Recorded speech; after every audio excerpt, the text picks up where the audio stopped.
Segundo bloque de Redacción Abierta, estamos hablando sobre temas seguridad e inseguridad en Córdoba. Y decíamos en la apertura del programa que lo que había pasado la semana pasada con el centro que tiene Mariano Oberlin en Barrio Müller, en La Capilla, donde trabaja con muchos jóvenes de la barriada, donde hace capacitaciones, donde hace un laburo impresionante desde hace más de 10 años, 12, 13, ya le vamos a preguntar a él, pero había quebrado un poco una barrera, más allá de los hechos de inseguridad que reflejamos diariamente.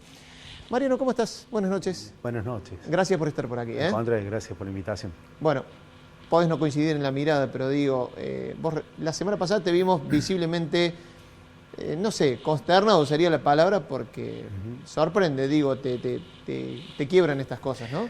Sí, creo que justamente se rompió un punto de quiebre que hasta ahora, por lo menos con nosotros, nunca se había roto. O sea, nosotros hemos tenido alguna vez amenazas, hemos tenido robos constantes en algunos espacios, que en algún momento uno sospecha o al menos se pregunta si realmente son robos o si es un amedrentamiento, porque por ahí se metían y no había nada para sacar, ya no hay más nada, se han llevado todo lo que se podía llevar de ahí. Entonces decís, se sigue metiendo y uno sospecha que por ahí puede tener que con algún amedrentamiento, pero hasta ahí cansa, pero más o menos. Pero ya que alguien se asome por una tapia y dispare hacia adentro con una escopeta al voleo, jamás nos había pasado, yo nunca imaginé que pudiera pasar tampoco, y la verdad que nos afligió.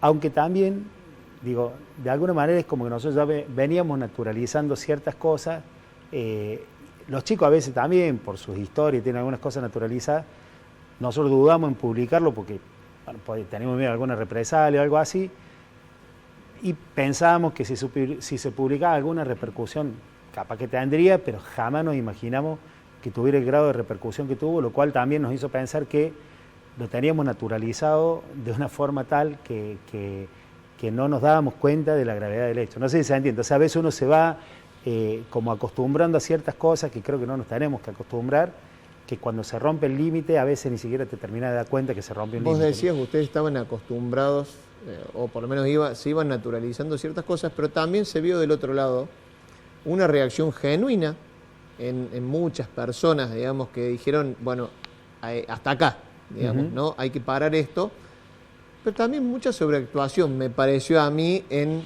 cierto círculo que quiere demostrar que hace o que no pasaban esas cosas, no sé, digamos, quizás vos lo ves de otra manera. Sí, a mí me he estado preguntando mucho respecto a cómo veo esto, respecto a lo de Rosario. Yo creo que estábamos lejos de Rosario, por lo menos lo que se ve en las estadísticas, ¿no? Digo, en Rosario un homicidio por día aproximadamente. Me parece que estábamos lejos de eso todavía, que hay muchas cosas para hacer antes de llegar a eso, pero que si no las hacemos, tarde o temprano estamos ahí, ¿no? Y asumiendo que Rosario tampoco es el fondo del pozo, ¿no? Cuando uno se pone a ver lo que pasa en alguna ciudad de México. Recién lo charlamos con Juan, Mariano, que decíamos, bueno, esta cuestión me parece que le vino bien a muchos decir, bueno, que se compare con Rosario, y digo, no es un punto de comparación, porque estamos hablando de que tiene unos índices de criminalidad por un factor propio que tiene Rosario que escapan a lo que pueden vivir acá, pero que tenemos graves problemas acá, que quizás necesitan otra mirada. Sí, creo que necesitan otra mirada, que tiene que ser una mirada atenta, una mirada un poquito más seria, más profunda, que solamente los emergentes, que ojalá alguna vez se mire a los responsables reales, ¿no? Porque cuando hablamos de el narcotráfico es la tercera economía del mundo, ¿no? Cuando uno ve la plata que mueve la primera economía del mundo, que es la de las armas, ¿no? Cuando uno ve a los Bush, que son uno de los íconos de la fábrica y venta de armas, y el estatus de vida que llevan, yo me imagino que la tercera economía mundial, y cuando veo cómo viven los narcos en el barrio, aunque le hacen muchísimo daño a los chicos, aunque son responsables de mucha de la violencia que se genera, está claro que acá no queda la plata de la tercera economía del mundo. Entonces digo, nunca se mira para arriba, ¿no? Esto que en algún momento se habla de que en Rosario iba a ir la UIF para investigar también los delitos económicos, porque en algún punto esa plata se lava, se vuelve a circular.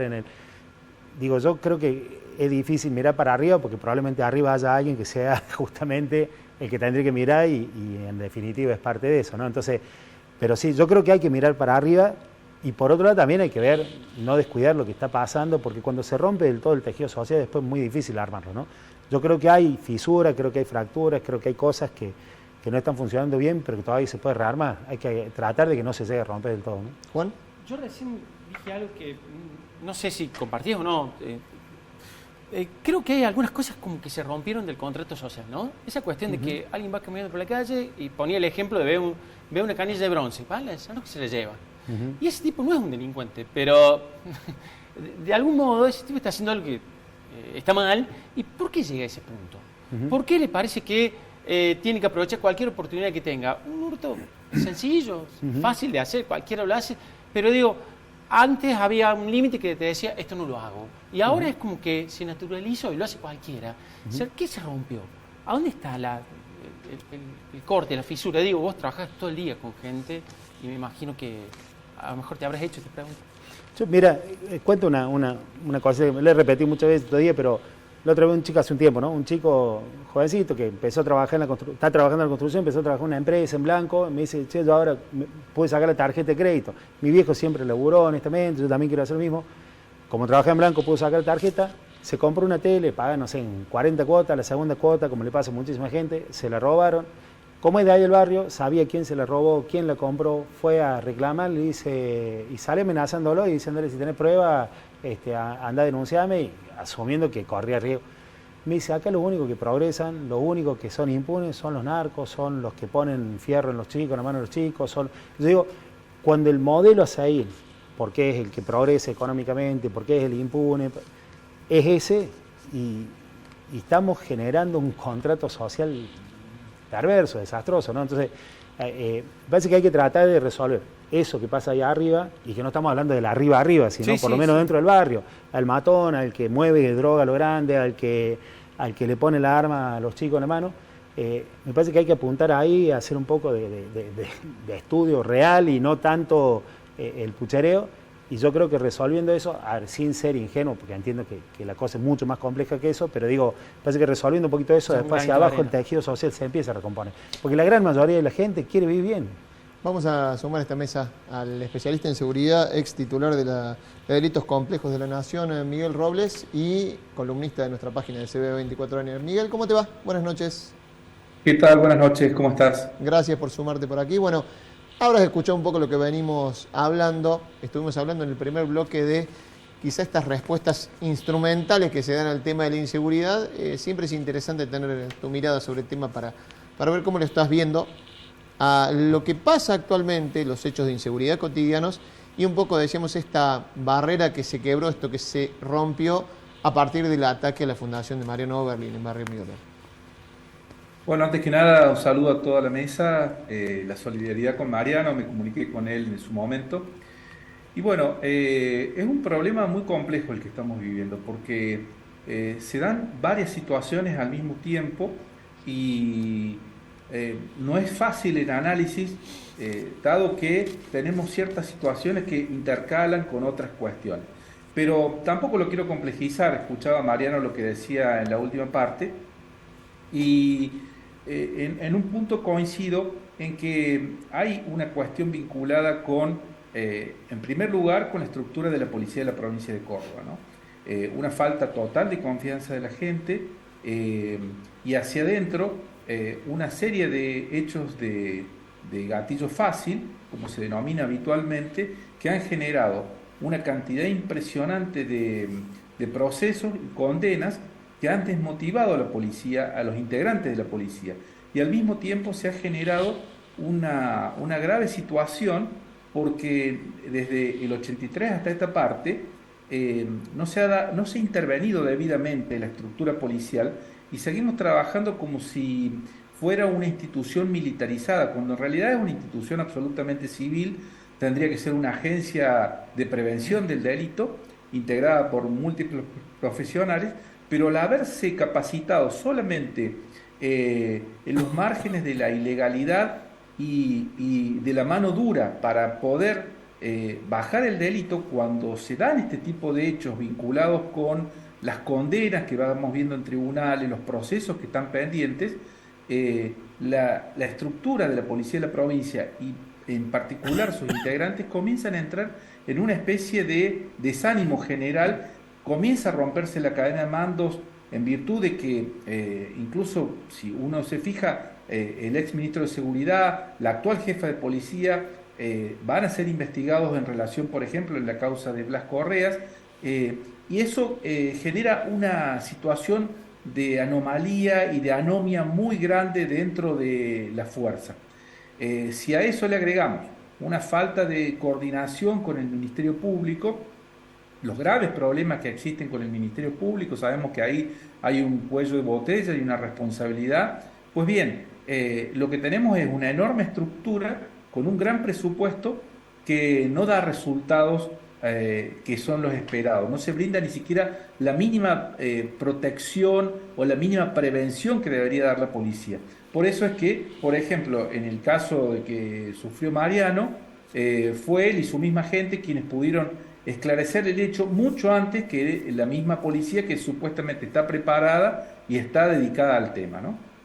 Miguel, ¿cómo hacemos, o por lo menos, qué hace falta para salir de los anuncios de más móviles, más motos, instrumentos, más cámaras, que está visto que resuelven poco y nada, que sirven, digamos, son instrumentos en algo que, bueno, necesita otro tipo de mirada, parece, ¿no? Mirá, sí, nos hemos quedado en el tiempo y si bien son muy importantes las rutas y la infraestructura vial, por decirte una inversión en el Estado, creo que ha llegado el momento en el cual es necesario, por fin, dedicarse a la seguridad de lleno, con conocimiento de la situación y promoviendo una reforma profunda. Ya no van más los parches, ya la estructura policial tal y como la conocemos es vetusta, atrasa, no da respuesta a la gente y sale muy caro. Entonces, hay que dedicarle presupuesto, hay que tener conocimiento, ese presupuesto tiene que ir a equipamiento, pero también a los recursos humanos, hay que aumentar el sueldo de la policía para poder tener cuadros mucho más comprometidos, pero todo eso debe darse en el marco de una estructura, una reforma mucho más grande y muy profunda que necesita de muchísimo coraje político. Porque hay que decirlo, el poder político le tiene miedo a la policía de Córdoba. La policía de Córdoba puede generar un 13 de diciembre muy fácilmente y es una situación que a todo el poder político le preocupa.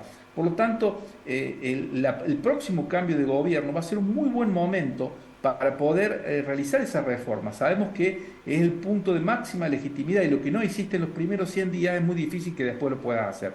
El tema es tener la visión y tener la decisión de saber hacia dónde se quiere ir. Miguel, muchísimas gracias por esta participación, por sumarte, como siempre, a Redacción Abierta. Muchísimas gracias a ustedes y saludos a toda la mesa. Recomiendo, la verdad, con mucho énfasis la columna de Miguel Robles en CBA 24N, la última que hizo El Pueblo Quiere Saber de qué se trata, justamente tomando esta frase y hablando de los puntos que marcaba él recién. Me quedan pocos minutitos, pero si quieren un cierre como para que lo sigamos el tema. Juan. Yo lo que quisiera es que de una vez por todas escuchar que oposición y oficialismo se junten en un acto de grandeza para decir, listo, así como hacemos las cosas ya no funcionan. No, hay que barajar y dar de nuevo. Nadie tiene la fórmula. Nos sentemos a hablar y a discutir de cero un nuevo enfoque para la seguridad porque está claro que todo lo que se hizo hasta ahora no ha dado resultado. Mariano.